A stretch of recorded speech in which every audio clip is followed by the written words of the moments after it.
Esse é meu filho, casado com a minha filha. O nome dele é Désio Dantas, filho de uma pastora. Eu conheci ele como presbítero, conheci ele como um pastor, ajudando a sua mãe. E é assim que eu sempre sonhei com ele. E um dia, quando a minha sogra, Dona Mercedes, faleceu, ele estava no velório e falou: Deus falou comigo que eu vou te ajudar. E ele tem me ajudado muito, tem estado perto de mim. Eu queria que você estendesse as mãos para cá. Senhor, meu Deus, meu Pai, quero abençoar o meu menino. Quero pedir que as tuas mãos estejam sobre ele. Que o Senhor possa derramar sobre o Edésio uma unção de graça, uma unção de poder, uma unção espetacular. Que o Senhor possa envolvê-lo nos teus braços de amor, falar através da boca dele, que saia o homem e que o Espírito Santo entre, e que o Senhor possa falar com ele e que ele possa transmitir para nós tudo aquilo que o Senhor já deu para ele. Cuida desse menino, em o nome de Jesus. Amém. Paz do Senhor, igreja. Tudo bem? Quanto a pregar aqui em cima, ordem do nosso comandante de mídia, Jefferson. A gente tem falado isso, está reestruturando a parte de filmagem, a parte de iluminação. Então, como nós transmitimos o culto para o pessoal de mídia, para que haja um trabalho mais coerente, é por isso que nós estamos aqui. Eu estou uma pilha de nervos. Eu estou até com dó do irmão Leandro, que a gente orou de mãos dadas ali, deve ter saído tudo molhado da mão dele. Faz 25 anos que eu não estou nessa condição que eu estou nesse momento. Há 25 anos eu permiti ser subjugado pelo diabo. E eu desperdicei 25 anos da minha vida preso em muitas ideologias que atrapalharam o meu caminhar. Então, estar aqui hoje, para mim, é algo muito especial. É um resgate de Deus aos propósitos que o Senhor tem colocado na minha vida. A mensagem de hoje, ela nasceu há 30 anos atrás, quando eu vivi uma vida de uma pessoa cristã exemplar, que ninguém poderia olhar e observar e falar: poxa, está errado aquilo ali. Era uma vida de cristã perfeita. Todos os cultos de domingo, antes de ir para o culto, eu fazia um culto pessoal de joelhos no meu quarto, me preparando para o culto, para receber a palavra do Senhor. Isso era uma constante na minha vida.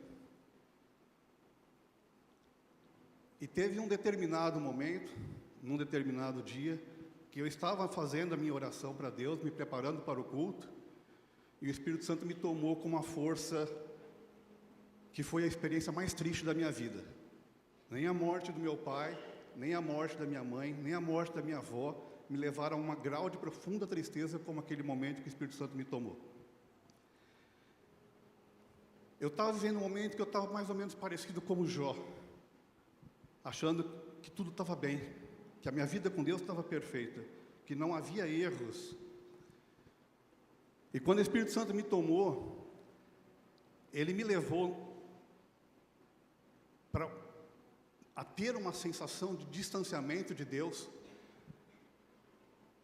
que não dá para comparar com nada que a gente possa explicar. Deus me mostrou naquele momento o quão distante eu estava dele, o quão longe eu estava de intimidade real e próxima de ser um com Deus. E eu achando que vivia uma vida perfeita de cristão.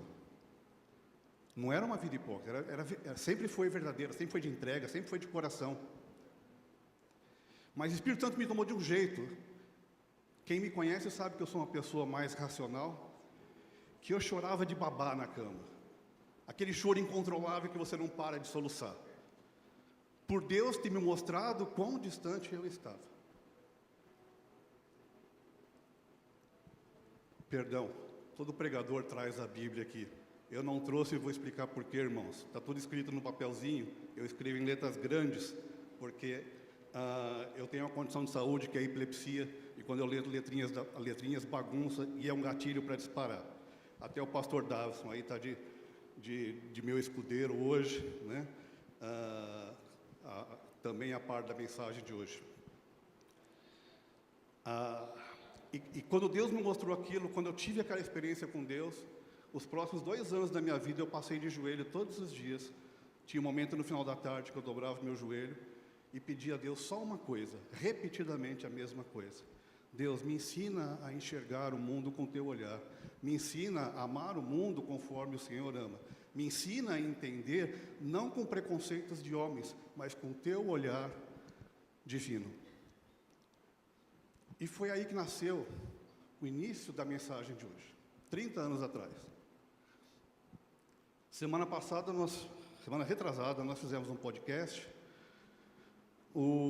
Acabando o podcast, o pastor Rui falou, poxa, eu nunca tinha pensado nisso da maneira como você falou. Eu gostaria que você trouxesse essa mensagem para a igreja. Então, ali foi o comecinho de tudo. Então, sobre o que é que nós estamos falando hoje?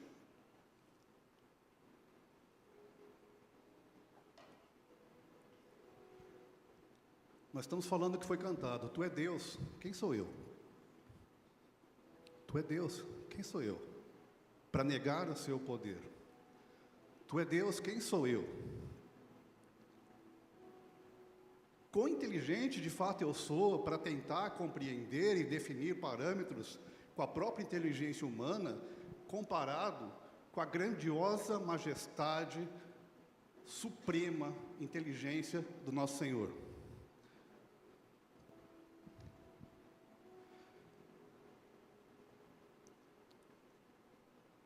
Vamos falar de programação. Olha que loucura. Uma mensagem tão espiritual, vamos cair para o mundo das pessoas que gostam de informática. Vamos falar de programação. Nós temos uma programação natural, que é o nosso DNA natural. Por favor, coloca no telão aqui Salmos 139, 13 e 14. Na NVI. Quando Deus nos fez, nós temos o DNA do nosso pai, nós temos o DNA da nossa mãe, o que resulta em cada ser humano único, maravilhoso, perfeito, conforme Deus quis. Tu criastes o íntimo do meu ser, e me teceste no ventre da minha mãe. Eu te louvo porque me fizeste de modo assombroso e admirável. Somos criação de Deus, somos desejo intencional da vontade do Pai. Não é por acaso que a gente existe. Mas Deus também nos programou com DNA espiritual. Coloca, por favor, Jeremias 1:5.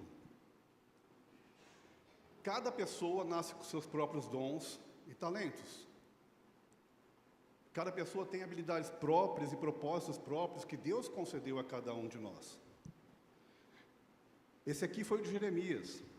Antes de formá-lo no ventre, eu o escolhi. Antes de você nascer, eu o separei. E eu designei a profeta às nações. Deus está deixando claro ali, olha, não é você que está caminhando com a tua própria vida. Eu te criei com todo amor, com todo carinho, eu te teci no ventre da sua mãe e coloquei um propósito para a sua vida. Isso Deus fez com todos nós. Esse aqui é o de Jeremias. Qual que é o nosso? Qual que é o nosso propósito? Esse é o nosso DNA espiritual, essa é a nossa programação espiritual. Deus já nos programou, no início da nossa existência, a um propósito maior estipulado pelo próprio Pai.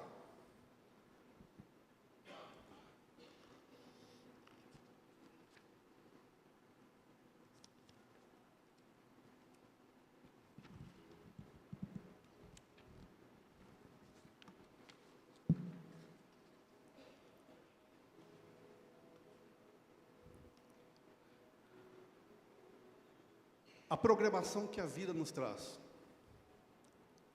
Qual é a programação da vida? Aqui eu peço para os colegas pedagogos, psicopedagogos, psicólogos, neuropedagogos, que tenham um pouco de tolerância, porque aqui nós vamos fazer um resumo, a grosso modo, para a compreensão de toda a igreja. Existe um termo em inglês que chama nature and nurture, que nós somos formados e a gente é estabelecido o nosso comportamento pela nossa natureza, que é o nosso DNA, e pelo meio que a gente cresce, os estímulos que nos são dados quando criança. Se você recebe mais amor, mais carinho, você vai ser uma criança, um ser humano mais seguro. Se você recebe violência, gritos e coisas do tipo, você vai ser uma pessoa que muito provavelmente vai mostrar resultados disso, de violência, de insegurança, dificuldade em confiar nas pessoas. Coloca, por favor, Provérbios 22:6.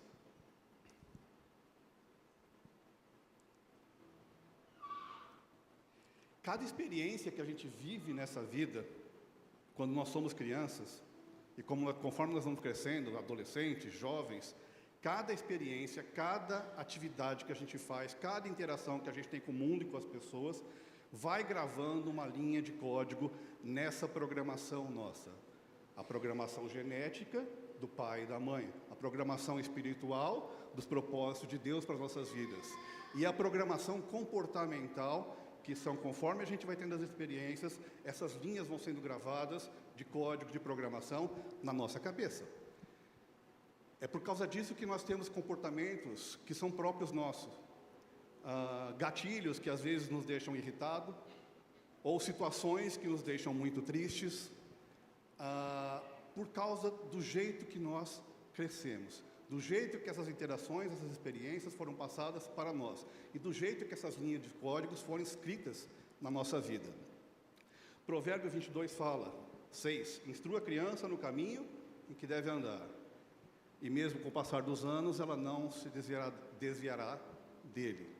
Deus nos instruindo a desde cedo não perder de vista em momento algum de nós mesmos, como pais, professores, irmãos em Cristo, escrevermos em nossos filhos, em nossas crianças, em nossos jovens, as linhas de códigos do comportamento e da lei de Deus, para que quando essa criança for velha, quando ela se tornar um adulto, ela não se desvie dele.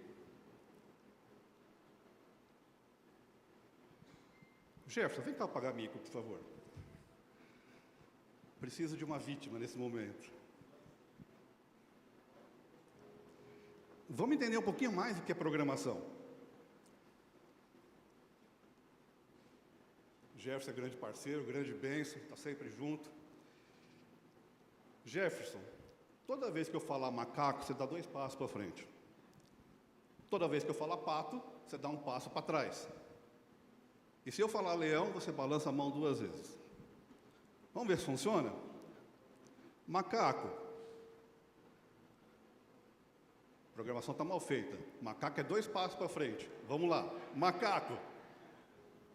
Pato. Leão. Leão, pato, macaco.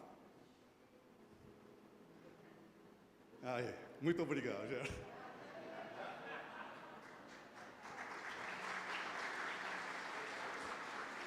Isso é programação. Isso é programação.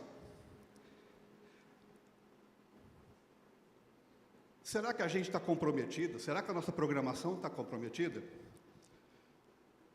O pessoal está com... Manda a brasa lá, Felipe. O que vai aparecer aqui é conhecimento técnico. Então a gente vai passar bem rápido. Eu vou até descer, porque eu não vou conseguir ler daqui. Para a gente não se perder tempo em conhecimento técnico, mas é importante que todos nós tenhamos consciência do que se trata. Etapas da formação do caráter, de 0 a 6 anos. O Davison falou isso no podcast. Fase da base emocional, programação inicial. O cérebro é como um disco virgem, tudo é absorvido. A criança não filtra o que ouve, tudo entra como verdade. O caráter começa a ser formado por modelos emocionais e afetivos. O que ela vive nessa fase molda a visão de mundo. Se há amor, segurança. Se há rejeição, medo e insegurança. E a fase mais crítica, é a fase mais crítica da formação do sistema operacional emocional. Nesta faixa etária são gravados arquivos de confiança, de identidade e de pertencimento. De 7 a 12 anos, fase dos valores e crenças. A criança começa a compreender melhor regras, limites e certo e errado. Os valores morais e espirituais começam a se solidificar. O ambiente familiar, a escola e os conteúdos que ela consome definem um manual de instrução interno. Se não há orientação cristã, o mundo começa a escrever seus próprios códigos. Esta é a fase mais crítica quanto aos valores cristãos serem ensinados e vividos dentro de casa. É muito importante que a gente entenda que cada etapa tem a sua peculiaridade. Quando é criancinha de 0 a 6, tudo é verdade. A criança observa todos os nossos comportamentos, tudo que a gente põe para ela assistir na televisão, tudo que ela vê e ela ouve, ela toma como verdade. Ela não vai questionar se é certo ou errado. Ela toma para si. Aquilo é internalizado nela. De 7 a 12 já muda um pouquinho. Volta por favor. É aí que são construídos os valores e as crenças. É aí a fase mais crítica em termos de valores e de crenças. Vamos para o próximo. De 13 a 18, fase da identidade e autonomia. Quem é pai sabe. O adolescente já quer testar o próprio pai, testar os limites da mãe, saber até onde ele pode ir, o que eu posso fazer. E aí ele começa a entrar muitas vezes em conflito, porque ele está tentando buscar o seu próprio espaço, se entender nesse mundo. A pessoa começa a testar o sistema, é o beta teste. Beta teste, já que nós estamos falando de programação, beta teste é quando o programa não está pronto ainda, mas a gente coloca em fase de teste para experimentar. Surge a necessidade de autoafirmação e pertencimento social. Os amigos, as influências da mídia, ideologias e cultura pop ganham força. É a fase mais vulnerável à desconstrução de valores. E aqui eu repito, é a fase mais vulnerável à desconstrução de valores. Essa é a palavra-chave de hoje. Desconstrução de valores. Pois o caráter ainda está sendo consolidado. Se os valores de base, quais são os valores de base? De 0 a 6 anos, de 7 a 12 anos. Se esses valores de base não estão bem consolidados, se não forem sólidos, o mundo reprograma essa mente facilmente. Não é trabalho algum. A ideologia do mundo reprograma a mente das nossas crianças, dos nossos jovens, facilmente. Próximo, Felipe, por favor. 19 a 25. Fase da consolidação, versão 1.0. Versão 1.0, na linguagem dos programas, quer dizer, o programa está pronto. Vamos colocar para a sociedade comprar. Vamos colocar para vender. Vamos viver a vida. A mente entra em estabilidade. As decisões já não são apenas por impulso, mas com base em crença e princípios fixados da própria pessoa. Ela já tem a sua crença de valores definida. Aqui a pessoa se torna aquilo que ela foi formada para ser. O sistema foi compilado e lançado. Mudar depois dessa fase é possível, mas exige reprogramação espiritual. Essa é a fase em que o software da vida é lançado oficialmente. A pessoa já tem convicções do que é certo e do que é errado, padrões de comportamento próprio que já foram embutidos, e a pessoa vai reagir dessa forma. Você vai ficar nervoso pelas mesmas coisas, você vai ficar triste pelas mesmas coisas, isso a gente carrega na fase adulta, e reações emocionais automáticas.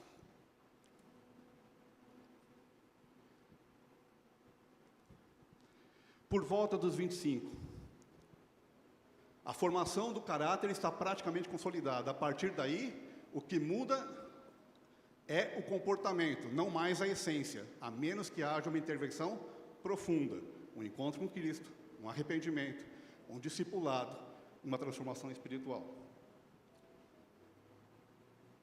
Antes da gente continuar com a mensagem, eu gostaria que a gente prestasse bastante atenção só nessa frase. O diabo não está muito preocupado em prejudicar a vida do adulto, mas ele gasta um esforço danado, uma produção gigante, para transformar e mexer na cabeça das nossas crianças, dos nossos jovens, até que a nossa cabecinha esteja formada, até que a gente já saiba quem a gente é, como é que a gente reage no mundo. Porque se você bagunça no começo, você pode deixar o adulto solto, que ele mesmo vai bagunçar a própria vida. Vai mais um, Felipe. Quais são os resultados comuns que a gente vê depois disso tudo? Tenta ver se... Essa pregação, gente, essa mensagem, eu sou vítima e culpado de tudo que está aí. Tente identificar isso na sua vida. Poxa, se o meu programa não foi bem feito, se a minha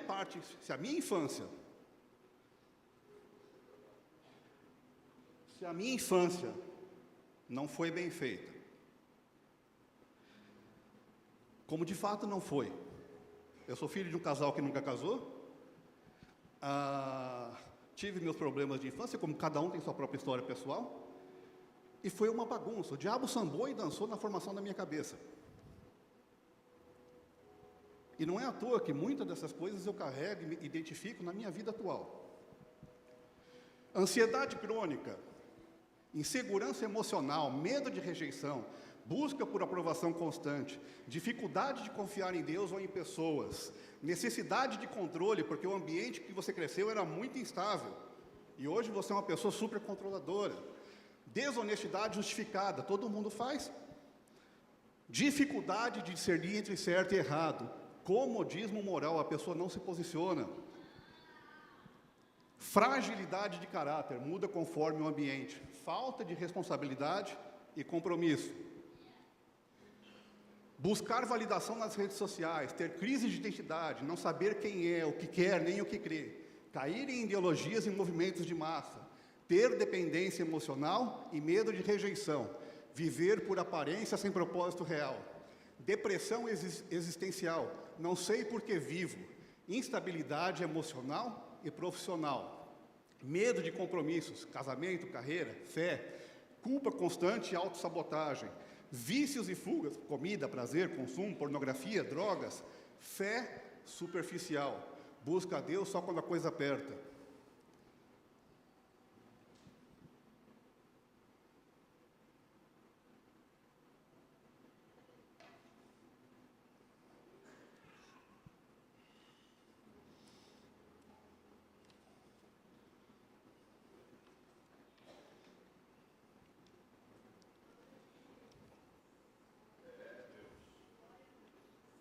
Mas isso não acontece comigo. Nós somos livres de tudo isso, não somos? Somos cristãos. Salvos por Cristo, transformados, nova criatura. 2 Coríntios 5,17, por favor.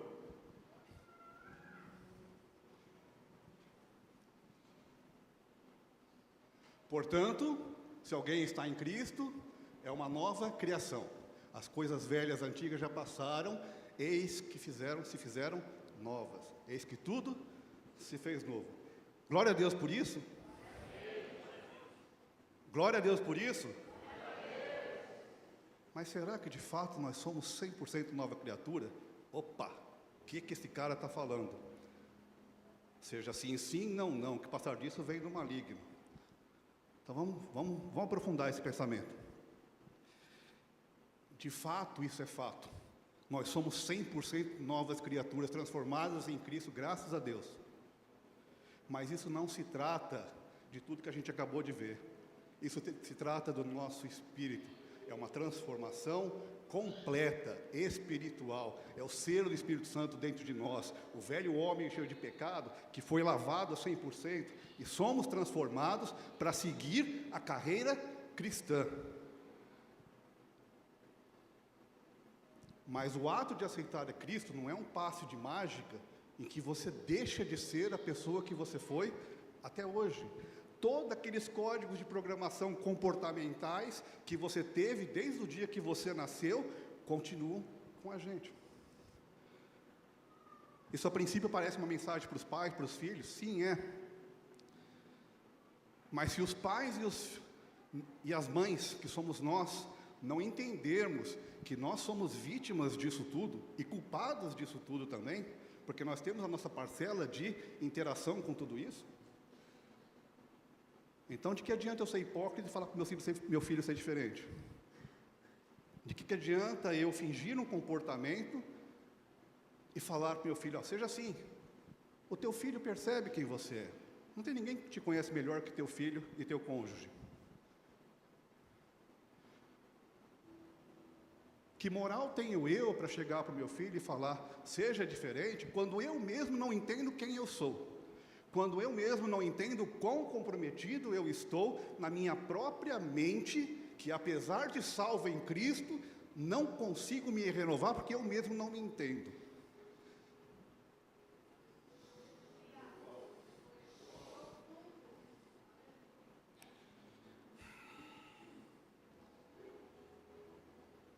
Segundo Coríntios 5,17 é uma transformação espiritual, não é uma transformação comportamental.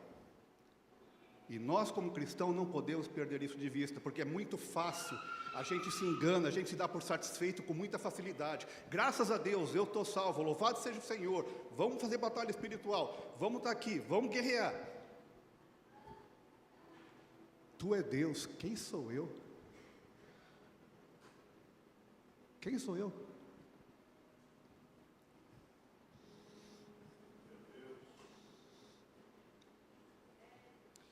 Mas isso não me afeta. Eu sou uma pessoa que eu consigo entender. Hoje eu já sou cristão, tenho 30 anos de igreja, tenho 40 anos de igreja, tenho 20 anos de crente.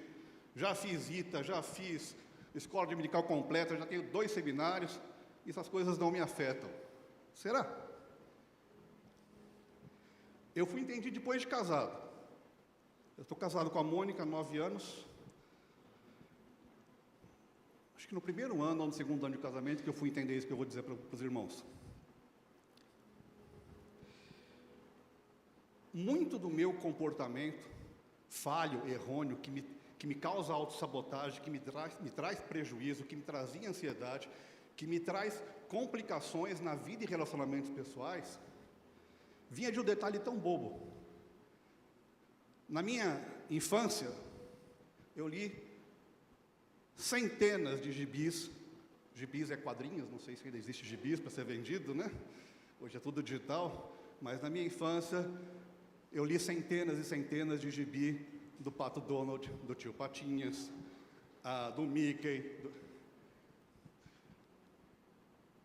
E nos meus questionamentos pessoais, Deus só me iluminou esse pensamento depois de mais de 40 anos de idade. Vocês já pararam para pensar que o Pato Donald não tem pai? Também não tem filho. Vocês pararam para pensar que o Tio Patinhas não tem pai e também não tem filho? Vocês pararam para pensar que o Guinho, o Zezinho e o Luizinho não tem pai? E o Pateta tem pai e tem filho? Quem que eu estou esquecendo? A Minnie? A Minnie tem pai e tem filho? Não tem. O Mickey tem? Não tem. O Mickey é casado com a Minnie? Não. Quem é que está lendo isso? É uma criança. Informação. Com todas essas fases que a gente acabou de ver. Que maturidade que eu tinha enquanto criança para entender que na minha mente estava sendo escrito um código de, você não precisa ter compromisso. Não existe finidade, porque se você coloca um pai, é uma ideia de finito, um dia o pai morre.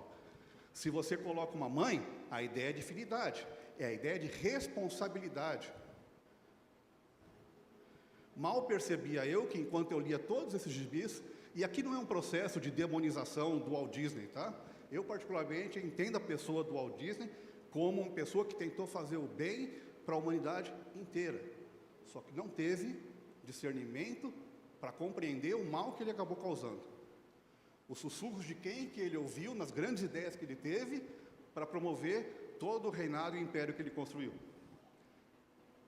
Mas a ideologia, sim. Isso não é um processo de demonstração, o ser humano, da pessoa, mas sim da ideologia que é implantada por trás. Porque se eu cresço entendendo e construindo pensamentos de que a vida, eu não preciso ter compromisso, eu posso fazer o que eu quiser, que está tudo certo. Não existe uma moral sequencial para que eu construa valores benéficos para a sociedade. Muito pelo contrário, muitas vezes é malandragem. O pica-pau é pura malandragem.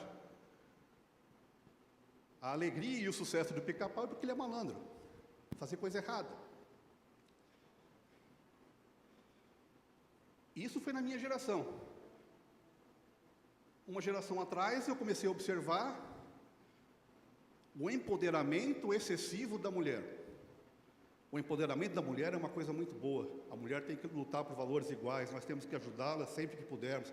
Ela tem que ser respeitada, nós temos pastoras, nós temos professoras, nós temos líderes mulheres.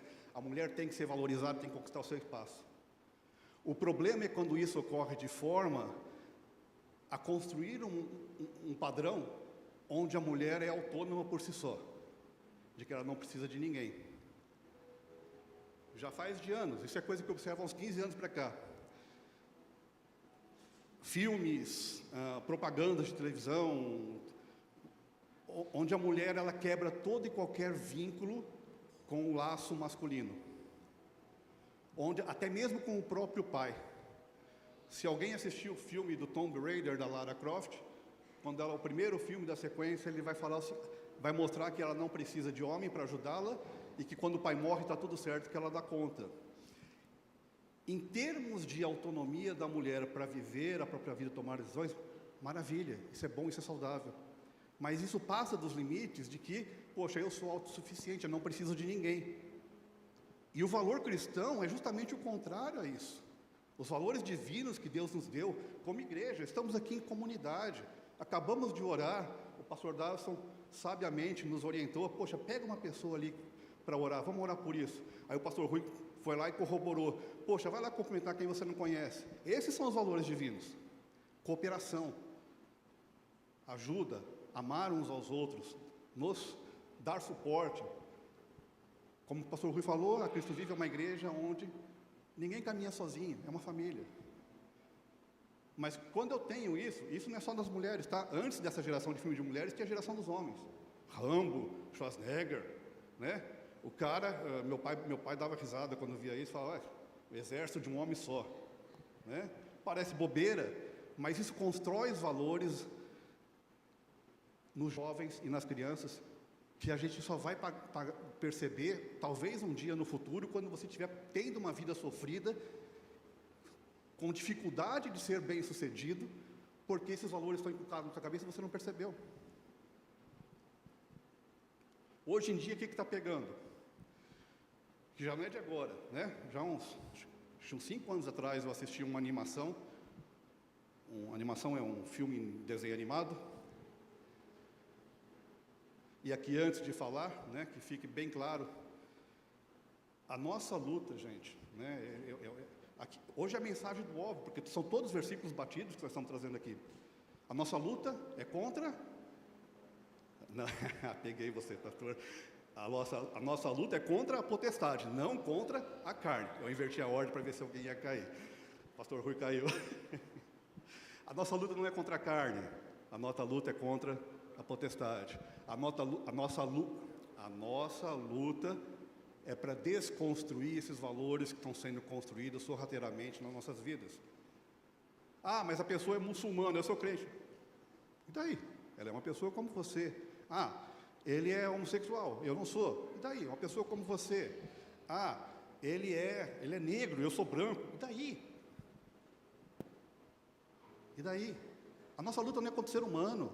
Todo ser humano, independentemente da crença, das ideologias próprias, das escolhas que ele fez na vida, é digno do nosso amor, do nosso respeito e da nossa admiração sempre que possível. Porque senão quem sou eu? Cristo morreu por mim? Cristo morreu só por quem está aqui, é isso? Então a gente não pode ter comportamento preconceituoso porque pessoas pensam diferente da gente. Mas o que nós temos que combater com ímpeto, com ânimo, renovados diariamente. É as ideologias do diabo que estão destruindo todos os valores divinos que Deus estabeleceu para a humanidade.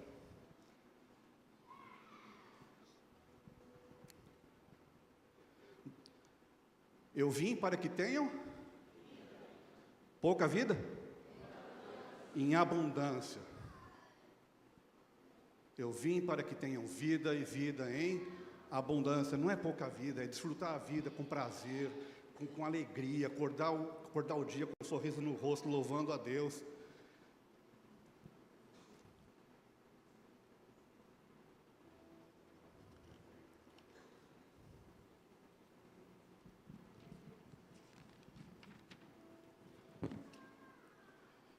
O que eu vou mencionar aqui não é nem a ponta do iceberg.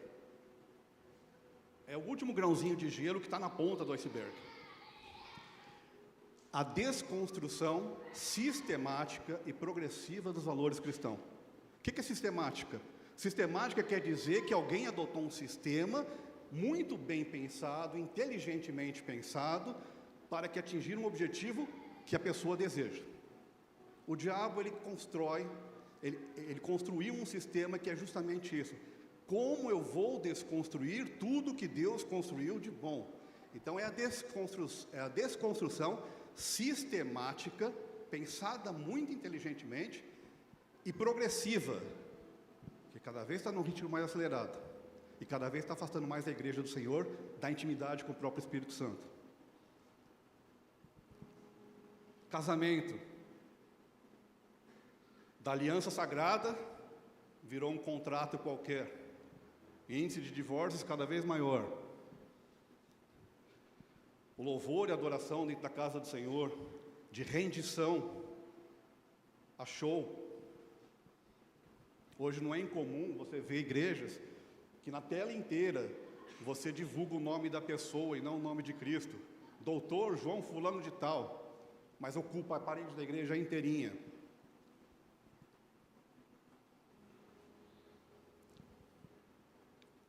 A família, projeto divino, virou uma estrutura relativizada. Família hoje é relativa.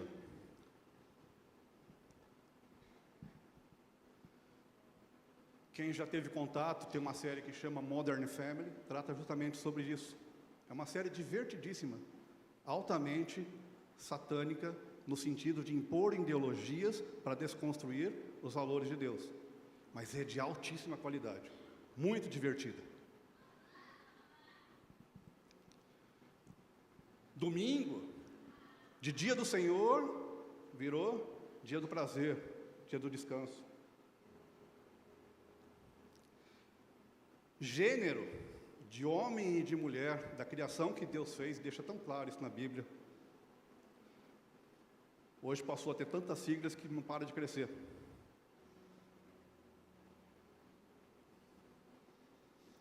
O amor, o maior mandamento de todos. A revolução do amor, como o pastor tem pregado.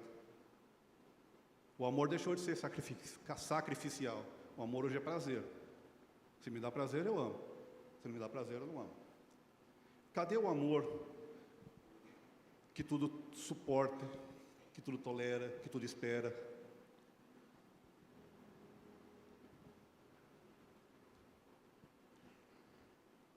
E muito mais. Isso são algumas das ideias que estão sendo desconstruídas. E o que é que nós temos feito? O diabo, ele age, esse sistema que ele montou e que ele trabalha, não é de hoje. Você pega exemplos na antiguidade em relação a isso. Mas ele não ataca de vez. Ele não vai chegar na família do pastor Charles e falar, poxa, está tudo errado aqui, vamos mudar tudo. Né? Ele vai cada vez desconstruindo uma coisinha, vai tirando um tijolinho da casa, vai tirando outro tijolinho de base, até um dia que você não reconhece mais a sua própria casa. É uma desconstrução sistemática e progressiva, sorrateira, de um ser que é muito mais inteligente do que nós.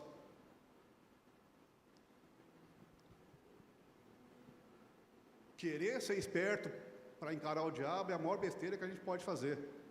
Se você acha que você sabe, entende alguma coisa, repense. Graças a Deus não estamos desamparados. E nós vamos terminar a mensagem falando justamente sobre isso. 2 Tessalonicenses, Felipe, por favor, 2:7.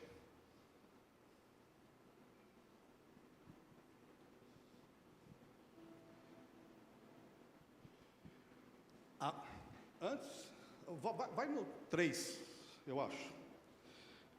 Paulo, quando escreve aos Tessalonicenses, ele fala: meus irmãos, pelo amor de Jesus Cristo, presta atenção no que eu estou falando.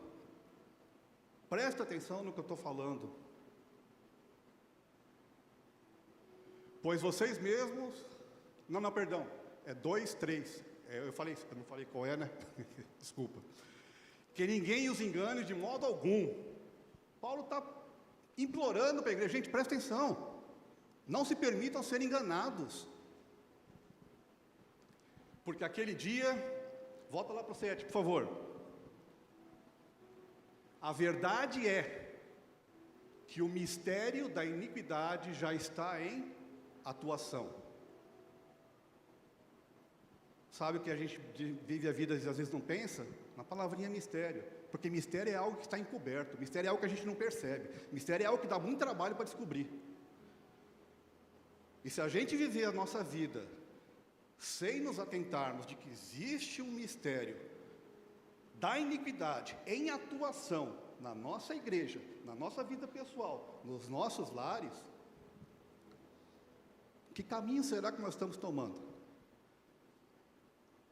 Aí eu lembro de 30 anos atrás, quando eu chorei igual uma criança que perdeu todo mundo na vida, quando Deus me mostrou quão distante eu estava dele. Na vida de um super crente, tá? Não tinha um membro da minha igreja que podia falar: poxa, esse cara cria conflito. Não, estava lá trabalhando na igreja, sendo professor de escola dominical, sendo líder de jovens, orando todos os dias. Eu tinha uma momento de oração, coloquei até uma plaquinha no meu quarto em oração para ninguém me interromper naquele momento. E ainda assim Deus falou: você não tem noção de quão distante você está. Ele me mostrou. Quem assistiu o filme do Homem-Formiga é quando ele entra no universo quântico, aquela dimensão que parece que não tem fim. Foi assim que o Espírito Santo me fez sentir naquele momento. Foi o dia mais triste da minha vida.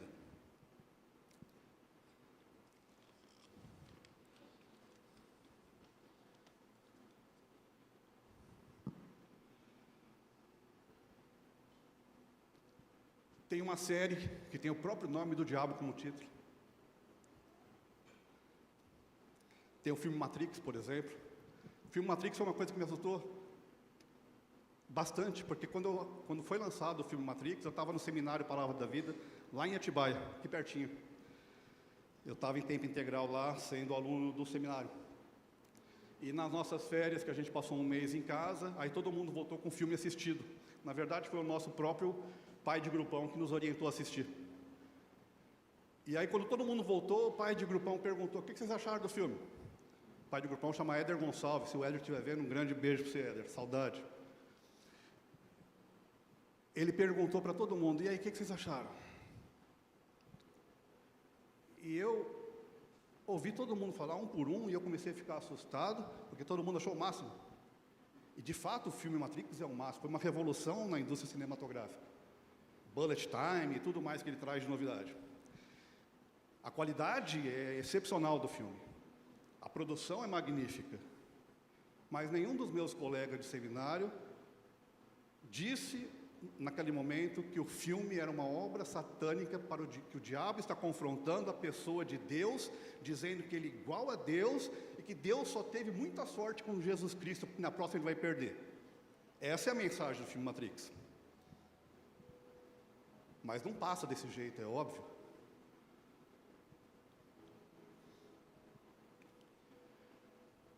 A série Lúcifer é uma tendência de acostumar o mundo com o diabo bonzinho. Fazer a figura do diabo ser bem aceita, ser uma figura agradável, um benfeitor para a humanidade. Eu estou falando que eu sou culpado, eu assisti isso anos atrás.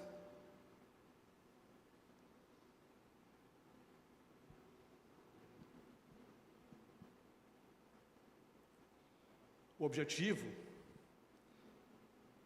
nessa desconstrução sistemática, não é só fazer o mal para ser bem. É muito mais profundo que isso. É por tabela, ao fazer o mal para ser bem, fazer o bem parecer opressor e ultrapassado. Seguir os princípios e valores cristãos hoje é uma coisa opressora. Tem entrado na nossa legislação, tem mudado as leis, tem entrado nas nossas faculdades. Já não é de hoje, isso é coisa velha. E ser cristão é ser... Agora eu lembrei da minha mãe, vocês me perdoem. Ser cristão é ser careta. Vocês querem me chamar de fanática? Chamem. Dona Neuci falando, grande pastora Neuci.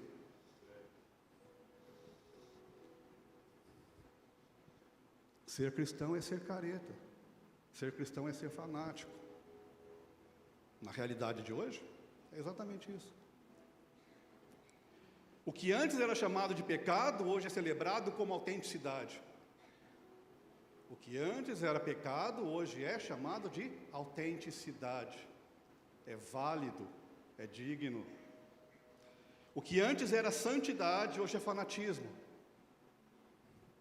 A inversão é tamanha que valores bíblicos passaram a ser vistos como obstáculos para o progresso. Não faz muito tempo que eu ouvi que estavam querendo tirar certos versículos da Bíblia. Projetos de lei para fazer isso acontecer.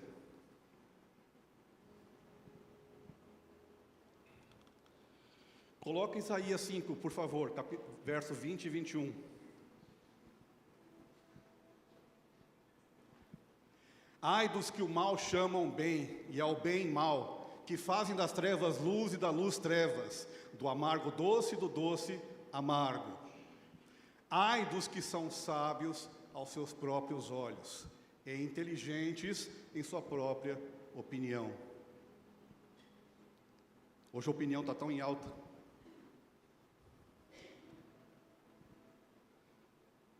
Quem sou eu? Tu és Deus. Tu és Deus. Quem sou eu? Quem é que conhece a mente do Senhor? Porventura fomos nós que criamos o universo? Porventura fomos nós que dissemos haja luz e houve luz?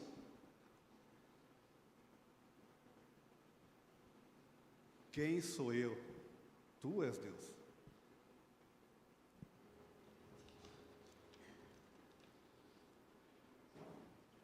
Pastor Davison, eu ia pedir essa colaboração, mas o tempo não vai permitir. Explica só um pouquinho para a gente, vem cá. Pastor Davison é uma pessoa que entende muito mais de história da igreja do que eu. Eu vou deixar ele falar para contextualizar como era a igreja antes da reforma de Martinho Lutero.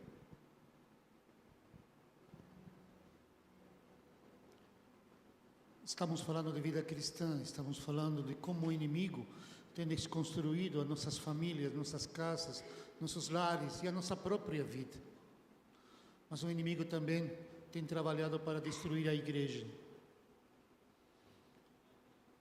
E da mesma forma como ele faz sutilmente, progressivamente a destruição dos valores familiares, dos valores individuais, morais, Satanás também progressivamente vem para destruir os princípios da igreja e a missão da igreja. Quando a igreja surge, lá no livro de Atos, surge uma igreja poderosa, que não vai se dobrar de jeito nenhum, para ninguém e para nada. Surgem homens tremendos, que dizem que vale a pena morrer por Jesus Cristo. Está lá Estevão, está lá Tiago, está lá Pedro, Paulo, aqueles que dizem que não tem prata nem ouro, mas o que eu tenho te dou, Jesus Cristo. E isso não é uma manifestação de pobreza. Não tenho prata nem ouro, sou pobre. Não, estávamos falando isso com o pastor Rui esta semana. É a maior manifestação de riqueza. Nós temos a maior riqueza na nossa vida, Jesus Cristo.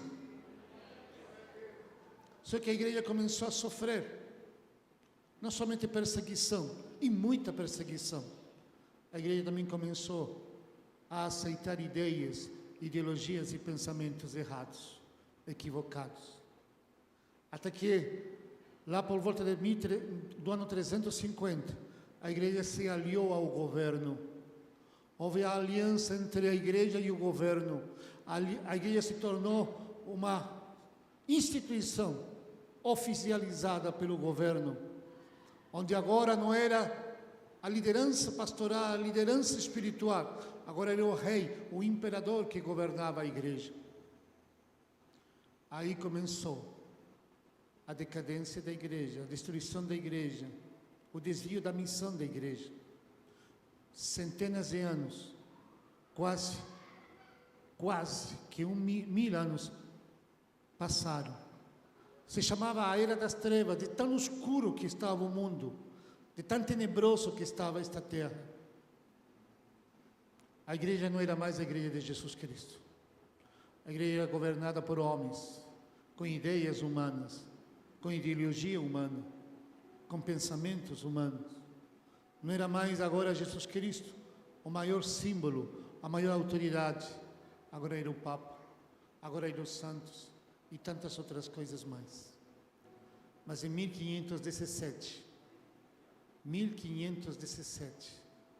dia 31 de outubro, um homem, só um homem, no meio de milhares, se levantou e falou: está tudo errado.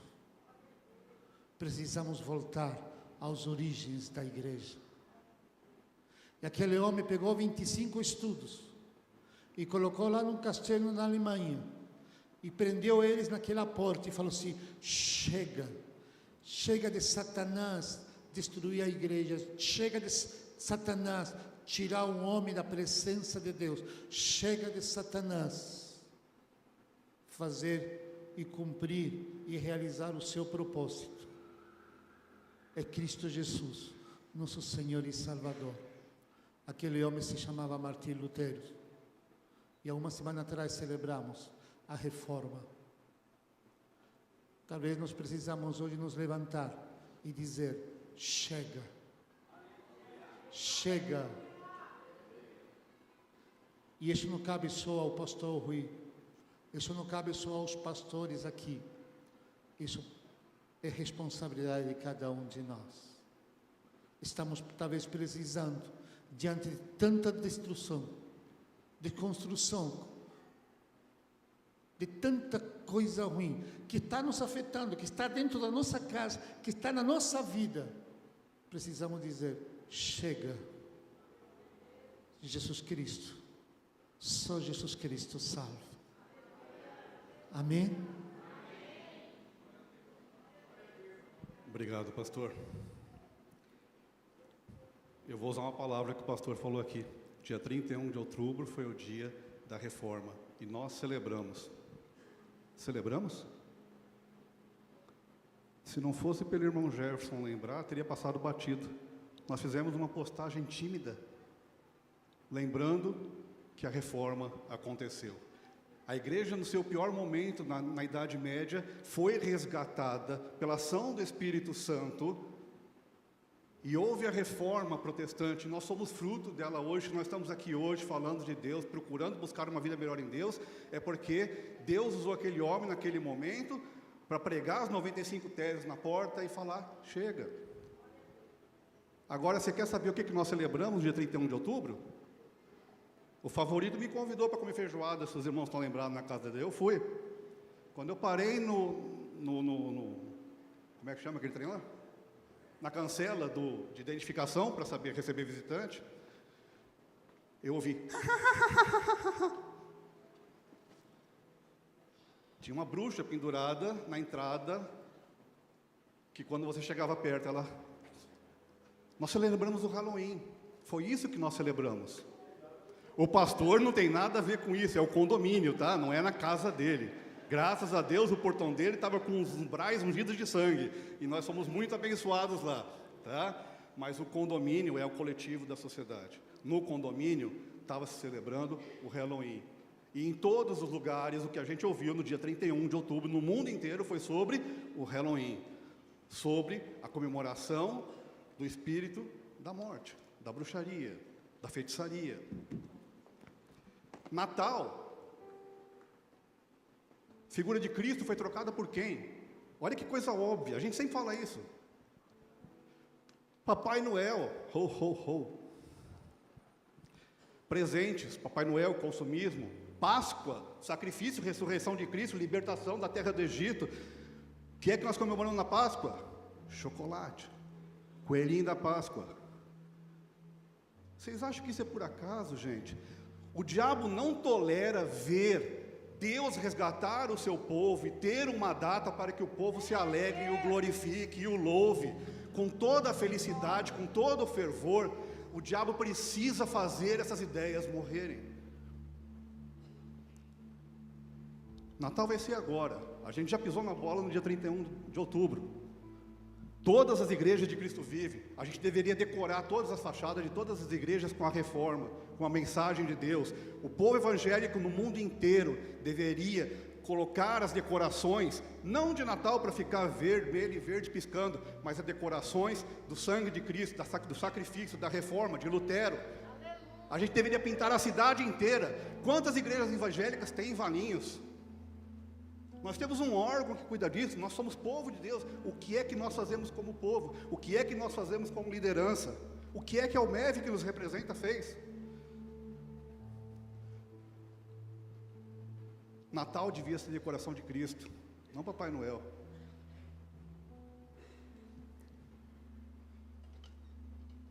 E o arco-íris, símbolo do amor de Deus. Toda conquista de Deus, todo presente de Deus, todo símbolo de amor, toda vitória de Cristo, todo sacrifício, todo esforço que Deus faz, toda vez que Deus nos busca e nos resgata da garra do inferno e nos liberta, a gente se acomoda e deixa o diabo tomar espaço. O que é o arco-íris de acordo com a Bíblia? Me digam vocês. Símbolo da aliança de amor de Deus, uma promessa para o homem, símbolo do amor e do cuidado, do zelo. Vamos pintar arco-íris aqui na igreja hoje? Vixe. Nós estamos sendo saqueados, roubados, transformados em nossa mente, diariamente, na nossa casa espiritual, que é a igreja, nos nossos lares. E nós temos nos acovardado, seja por ignorância, seja porque a gente não percebe, seja porque a gente se acomodou às quatro paredes, quando o evangelho devia ser vivo e ativo e representativo para fora e não para dentro. Natal está aí, todas as igrejas vão fazer uma festa maravilhosa. Quantas vão na praça?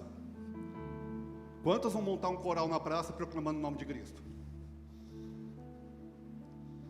O que é que nós temos feito? Somos covardes e fracos? Quem habita em nós é o espírito derrotado, é isso? Somos mais que vencedores, mas não nos comportamos como tal, de que adianta? Provérbios 9 e 10, para a gente encerrar.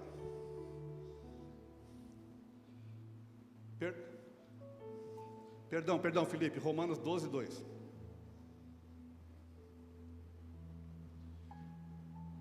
Mais um versículo óbvio, que a gente está cansado de ouvir e de ver. Nada daqui foi novidade hoje. Não se amoldem ao padrão deste mundo, mas transformem-se pela renovação do seu coração. É isso? Eu estou sentindo no coração, então eu estou em paz. É isso que eu tenho que fazer. Desde quando seu coração virou árbitro da palavra de Deus? Renovem-se pela transformação da sua mente. Vamos tentar lembrar 2 Coríntios 5,17? Põe aí, Felipe, para a gente ver de novo, por favor. Somos nova criatura. Tudo se fez novo. Essa foi a transformação espiritual. Volta de novo para Romanos 12, 2, por favor. Essa é a transformação comportamental. Se nós não renovarmos a nossa mente, se nós não identificarmos onde estamos sendo sabotados, se a gente não identificar até onde o diabo sambou e dançou na construção da nossa mente, como é que seremos vencedores? Provérbios 9 e 10. 2 minutinhos, eu estou encerrando. O temor, como é que a gente muda isso? O temor do Senhor é o princípio de toda sabedoria. Provérbios 1, 7. O temor do Senhor é o princípio do conhecimento. Salmo 111, 10.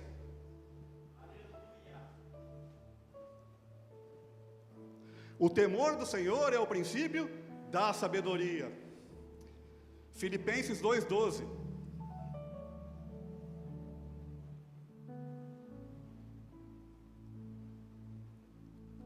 Assim, meus amados, como sempre vocês obedeceram, não na minha presença, mas na minha ausência também, muito mais na minha ausência, ponham em prática o quê? Ponham em prática a salvação de vocês. 2 Coríntios 5,17, nossa condição espiritual foi transformada 100% quando aceitamos Jesus Cristo. Mas se a gente não colocar isso em prática e não renovar e transformar a nossa mente, vamos nos acomodar? Molhei o pezinho no rasinho, está bom para mim? E para a gente finalizar, Provérbios 2, de 1 a 6. Meu filho, se você aceitar as minhas palavras e guardar os meus mandamentos, se der ouvidos à sabedoria e inclinar o coração para o discernimento, inclinar o coração para onde? Para a emoção?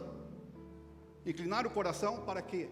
Para a renovação da mente, entendimento que vem de Deus. Se clamar por entendimento de fato, se por discernimento gritar bem alto, se procurar a sabedoria como quem procura prata e buscá-la como quem busca um tesouro escondido, então você entenderá o temor do Senhor e achará o conhecimento de Deus, porque o Senhor é quem dá sabedoria, da sua boca procede o conhecimento e o discernimento. Não podemos mais ser enganados. Quem sou eu? Tu és Deus. Deus abençoe os irmãos.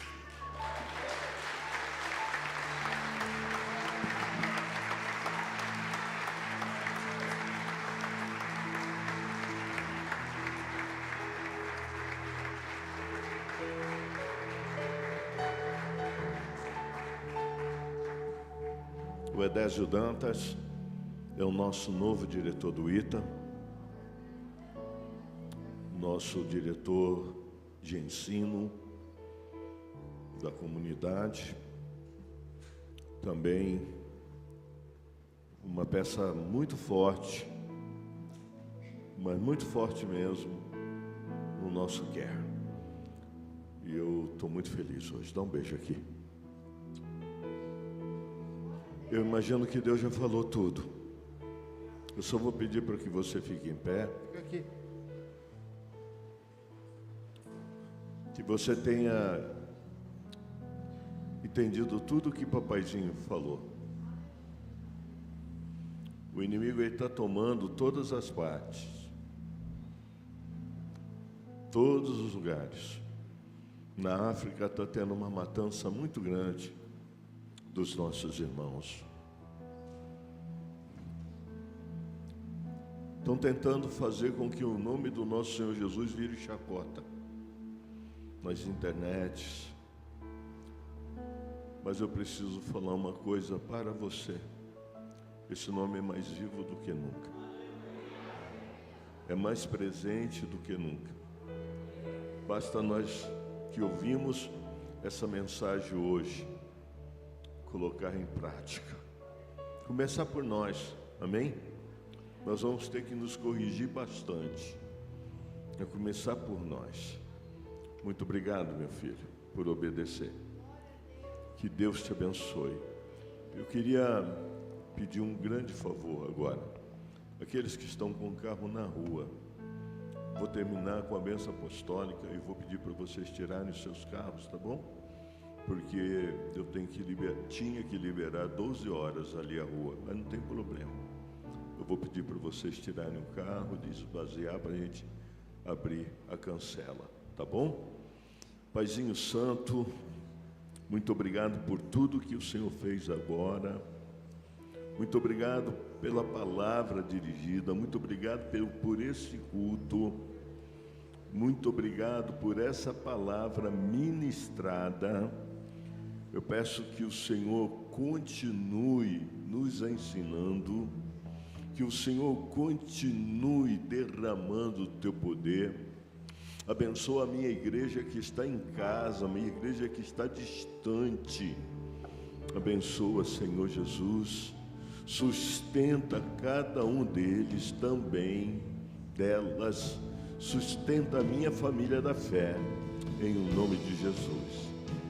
Que a graça do nosso Senhor Jesus Cristo, o amor de Deus Pai e a comunhão do Espírito Santo esteja com vocês, que todos possam ruminar essa palavra, não esquecer dela jamais, que ela esteja gravada na sua mente, hoje e para sempre. Amém. Dê um abraço na pessoa que está ao seu lado e venha para o meu almoço. Quero almoçar com vocês domingo que vem. Vamos